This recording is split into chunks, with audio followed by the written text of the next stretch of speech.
District police officer Lodhran Malik Jameel Zafar और additional deputy commissioner revenue Mohammad Abbas Shah ने खुली कचहरी लगाई। खुली कचहरी में साइरिन की दरख्वास्त की समाअत करते हुए मुतल्लिका अफसरान को साइरिन के मसाइल हल करने के अहकाम जारी किए।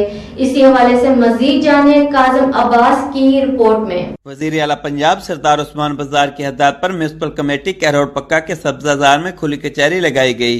District police officer Lodhran Malik Jameel Zafar और additional deputy commissioner revenue Mohammad Abbas Shah ने मुख्तलिफ महकमों से मुतल्लिक आवाम की शिकायत और मसाइल सुने।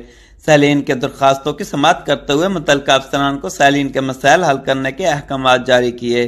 खुली कचहरी में असिस्टेंट कमिश्नर कहरोड पक्का मलिक फराज अहमद अवान, डीएसपी सर्कल कहरोड पक्का राणा जावेद अशरफ, सर्कल कहरोड पक्का के एसएचओ समेत दीगर महकमों के सरबराहान भी मौजूद थे।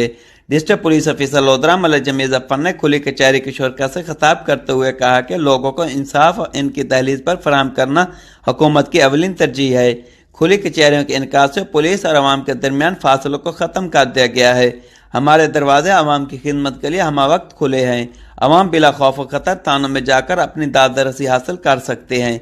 Additional deputy commissioner revenue Mohammad Abbas Shah ने अफसरान को हदायत करते हुए कहा कि दरखास्तों पर 2 दिन में अमल दरामद यकीनी बनाया जाए। मसाइल के हल के लिए किसी किस्म की कोताही और ताखीरी हरबे हरगज बर्दाश्त नहीं किए जाएंगे। कैमरा टीम के साथ doctor Kazim Abbas Baloch, bureau chief, Raj news, lodhra.